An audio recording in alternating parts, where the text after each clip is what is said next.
السلام علیکم ورحمۃ اللہ وبرکاتہ۔ کیا حال ہے آپ سب کے؟ الحمدللہ، اللہ تبارک و تعالی آپ سب کو اپنے حفظ و امان میں رکھے۔ نحمدہ و نصلی علی رسولہ الکریم، اما بعد، اعوذ باللہ من الشیطان الرجیم، بسم اللہ الرحمن الرحیم۔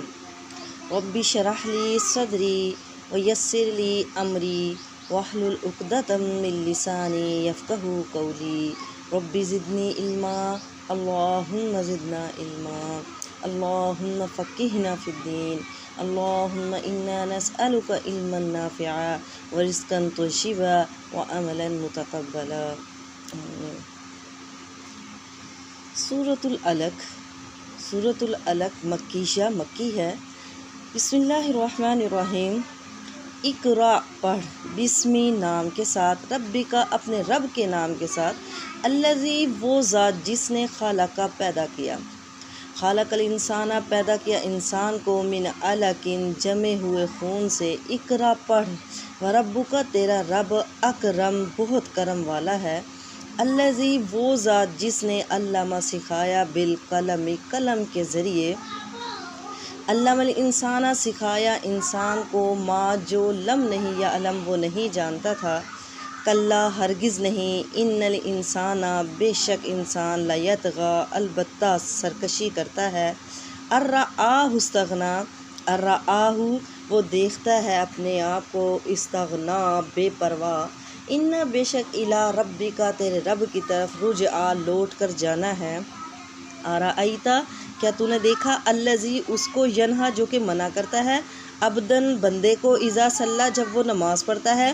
ارأیت کیا تو نے دیکھا، ان کانا اگر وہ ہو، علی الہدی ہدایت کے راستے پر، او یا امر وہ حکم کرے، بالتقوی پرہیزگاری کا، ارأیت کیا تو نے دیکھا، ان کذب یہ کہ جھٹلایا، وتولی اور اس نے منہ پھیر لیا، علم کیا نہیں یا علم وہ نہیں جانتا، بان اللہ بے شک اللہ تعالیٰ یرا دیکھتا ہے، کلا ہرگز نہیں، لئن لم ینتہی، لئن لم اگر نہیں، ینتہی وہ باز نہ آیا، لنسفعا البتہ ہم اس کو گھسیٹیں گے، بالناصیۃ پیشانی کے ساتھ، ناصیۃ وہ پیشانی، کاذبۃ جو کہ جھوٹی ہے، خاطیۃ خطا کار ہے، فلیدع نادیہ پس چاہیے کہ وہ بلا لے، نادیہ اپنی مجلس والوں کو، سندعو پس ہم بھی بلا لیں گے، زبانیہ اپنے فرشتوں کو، تو فرشتوں کو، کلا ہرگز نہیں، لا نہیں، تطیعہ آپ اس کی بات نہ مانیں، واسجد سجدہ کریں، واقترب اور زیادہ قریب ہو جائیں۔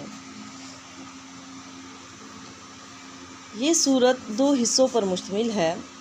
پہلی 5 آیات پہلی وحی ہیں، دوسری آیات اس وقت نازل ہوئیں جب آپ صلی اللہ علیہ وسلم نے حرم میں نماز پڑھنا شروع کر دی۔ اس پارے کی ایک خصوصیت یہ ہے کہ اس میں پہلی وحی بھی ہے اور آخری وحی بھی ہے۔ پہلی وحی یہی سورۃ علق کی پہلی 5 آیتیں، اور آخری وحی اذا جاء نصر اللہ والفتح، اور سب سے پہلی وحی سورۃ علق کی پہلی 5 آیتیں ہیں، جو کہ نبی کریم صلی اللہ علیہ وسلم پر اس وقت نازل ہوئیں جب آپ صلی اللہ علیہ وسلم غار حرا میں عبادت میں مصروف تھے۔ فرشتے نے آ کر کہا، حضرت جبرائیل علیہ السلام نے آ کر کہا، پڑھ۔ آپ صلی اللہ علیہ وسلم نے فرمایا، میں تو پڑھا لکھا نہیں ہوں۔ پھر حضرت جبرائیل علیہ السلام نے آپ صلی اللہ علیہ وسلم کو اپنے گلے سے لگا لیا اور زور سے دبایا، پھر کہا، پڑھ۔ آپ نے کہا، میں پڑھنا لکھنا نہیں جانتا۔ ایسا 3 مرتبہ ہوا، پھر کہا، اقرأ بسم ربک الذی خلق۔ حضرت عائشہ رضی اللہ تعالی عنہا فرماتی ہیں، نبی کریم صلی اللہ علیہ وسلم پر وحی کی ابتدا سچے خوابوں سے ہوئی تھی۔ جو خواب بھی آپ صلی اللہ علیہ وسلم دیکھتے تو وہ صبح کے ظہور کی طرح ظاہر ہو جاتا تھا۔ تو پھر آپ صلی اللہ علیہ وسلم نے گوشہ نشینی اختیار کر لی، علیحدگی اختیار کر لی۔ حضرت ختیجہ سے آپ صلی اللہ علیہ وسلم توشہ لے کر غار حرا میں تشریف لے جاتے اور کئی راتیں عبادت میں گزارا کرتے تھے، پھر آتے، پھر توشہ لے کر چلے جاتے۔ تو وہیں پر پہلی وحی آئی غار حرا میں۔ آپ صلی اللہ علیہ وسلم ان آیتوں کو لیتے ہوئے کانپتے ہوئے حضرت ختیجہ کے پاس آئے اور فرمایا، زمیلونی زمیلونی، مجھے کپڑا اڑا دو۔ تو جب خوف جاتا رہا جب خوف ختم ہو گیا پھر سارا واقعہ حضرت ختیجہ کو بتایا۔ حضرت ختیجہ نے آپ کو تسلی دی اور کہا خوش ہو جائیں، اللہ آپ کو ہرگز رسوا نہ کرے گا، کیونکہ آپ صلہ رحمی کرتے ہیں، سچی باتیں کرتے ہیں، دوسروں کا بوجھ خود اٹھا لیتے ہیں، مہمان نوازی کرتے ہیں۔ اور پھر حضرت ختیجہ آپ صلی اللہ علیہ وسلم کو اپنے چچا زاد بھائی ورقہ بن نوفل کے پاس لے گئی، جو کہ عیسائی تھے۔ انہوں نے کہا کہ یہ تو وہی فرشتہ ہے جو کہ حضرت عیسیٰ علیہ السلام پر بھی آتا تھا، کاش کہ میں اس وقت تک زندہ ہوتا جب آپ کو آپ کی قوم آپ کو اپنے علاقے سے نکال دے گی۔ آپ صلی اللہ علیہ وسلم نے تعجب سے کہا کہ کیا ایسا ہوگا کہ میری قوم مجھے نکال دے گی؟ تو انہوں نے کہا کہ ہاں، آپ سے پہلے جتنے بھی رسول آئے ان کی قوم نے ان کے ساتھ ایسا ہی کیا، اور اگر میں زندہ رہا تو آپ کی پوری مدد کروں گا۔ لیکن کچھ عرصے بعد ہی یہ ورقہ بن نوفل فوت ہو گئے تھے۔ اقرا پڑھ بسمی نام کے ساتھ، ربی کا اپنے رب کے نام کے ساتھ، الذی جس نے خلقہ پیدا کیا۔ اقرا پڑھ یعنی کہ قرآن پڑھو یا کچھ بھی پڑھو، کچھ بھی کام کرو تو اس سے پہلے اللہ کا نام لے لیا کرو، اللہ کے نام کے ساتھ شروع کرو۔ جس چیز پر بھی اللہ کا نام نہ لیا جائے تو اس میں برکت نہیں ہوتی، اس میں کوئی خیر نہیں ہوتی، اور یہ سب سے بڑی ناشکری بھی ہے۔ کیونکہ جس نے وہ چیز بنائی ہے اگر اسی کا نام نہ لیا جائے تو یہی سب سے بڑی ناشکری ہے۔ دیکھیں، پہلی وحی میں پڑھنے کا حکم دینے سے پڑھنے کی اہمیت بھی معلوم ہوتی ہے۔ اللہ تعالیٰ نے پڑھنے کا حکم دیتے وقت اپنے رب ہونے اور پیدا کرنے کی نعمت کا ذکر بھی فرمایا ہے، کیونکہ سب سے پہلی اور بڑی نعمت جو ہے وہ پیدا کرنا ہے، باقی تمام نعمتیں اس کے بعد ہیں۔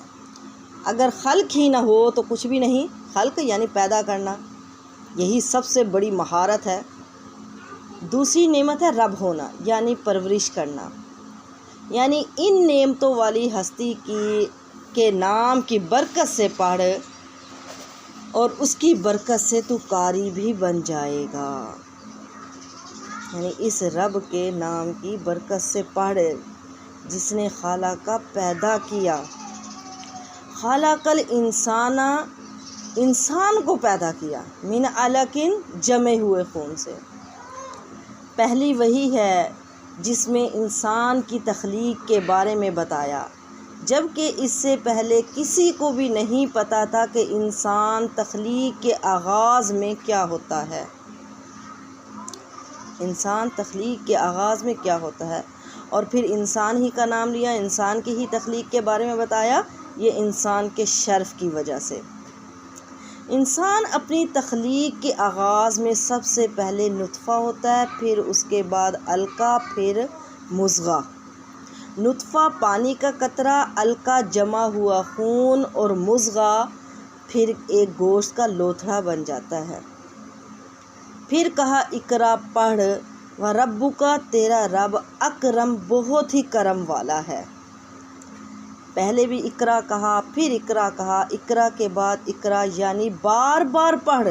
صرف ایک بار پڑھنا ہی کافی نہیں ہوگا کہ ایک کام شروع کیا ہے تو بسم اللہ پڑھ لی ہے، اگلا کام شروع کیا ہے تو نہیں، بار بار اللہ کا نام لینا ہے، بار بار قرآن پاک پڑھنا ہے۔ وَرَبُّکَ الْأَکْرَمُ، تیرا رب بڑا ہی کریم ہے، بڑا ہی کریم ہے، اور پھر یہ اس کے کرم کی انتہا ہے۔ اللہ تبارک و تعالیٰ کے کرم کی انتہا ہے کہ اتنی حقیر چیز سے پیدا ہونے والے انسان کو علم جیسی بلند ترین صفت سے نواز دیا۔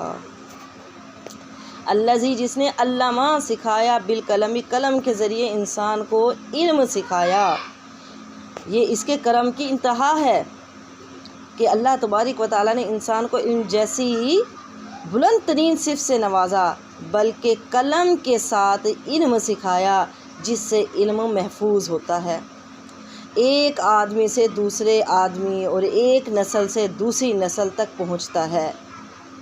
اگر یہ نہ ہوتا، قلم کے ذریعے علم نہ سکھایا ہوتا تو علم محدود ہوتا یا پھر وہ معدوم ہو جاتا یعنی ختم ہو جاتا۔ الذی وہ ذات جس نے علامہ سکھایا بالقلم قلم کے ذریعے۔ اس سے پتہ چلتا ہے کہ سیکھنے کے لیے صرف پڑھنا کافی نہیں ہے بلکہ لکھنا بھی ضروری ہے، کیونکہ جو بات لکھ لی جاتی ہے اسے بہتر سمجھا جاتا ہے۔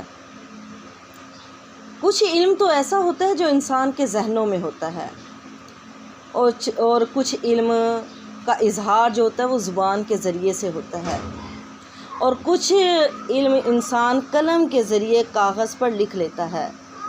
ذہن میں جو علم ہوتا ہے، جو حافظے میں ہوتا ہے، وہ انسان کے ساتھ ہی چلا جاتا ہے۔ زبان سے جس کا اظہار ہوتا ہے وہ علم بھی محفوظ نہیں رہتا۔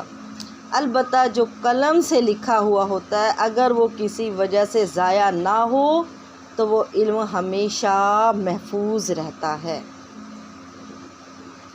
الذی وہ ذات علامہ جس نے سکھایا بالقلم قلم کے ذریعے انسان کو علم سکھایا۔ قلم کا لفظی معنی کیا ہے؟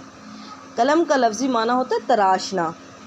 پہلے زمانے میں قلم تراش کر ہی بنائے جاتے تھے، پھر اوپر سے کٹ لگا دیا جاتا تھا۔ اسی سے ہی ہے سر قلم کرنا، اسی سے ہی سر قلم کرنا، یعنی اوپر سے قلم کا سر کٹ کر دیا جاتا تھا، تو اسی وجہ سے کہتے ہیں کہ سر قلم کرنا۔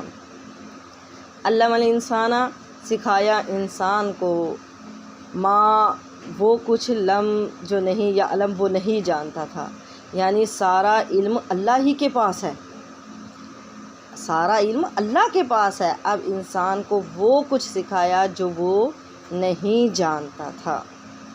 کلا ہرگز نہیں، ان الانسان بے شک انسان لیطغی البتہ سرکشی کرتا ہے۔ اوپر اللہ تبارک و تعالی نے جو نعمتیں ذکر کی، تین اہم باتیں ذکر کی ہیں، ایک تو اقرا ہے، دوسرا قلم کا ذکر ہے، تیسرا لا علمی سے علم کی طرف آنا ہے۔ یہ اللہ تعالیٰ کی نعمتیں ہیں۔ اس سورت کی جو 5 آیات ہیں، اس سورت کی 5 آیات کے ساتھ اب اس آیت کا کیا تعلق ہے، اس کی مناسبت کیا ہے؟ اللہ تعالیٰ فرماتے ہیں کہ انسان کو اتنی نعمتیں دیں، اس کا ذکر کیا اللہ تعالیٰ نے۔ یہ نعمتیں ملنے کے باوجود انسان احسان ماننے اور شکر کرنے کے بجائے سرکشی اختیار کر لیتا ہے، حد سے گزر جاتا ہے، نافرمانی کرنے لگ جاتا ہے۔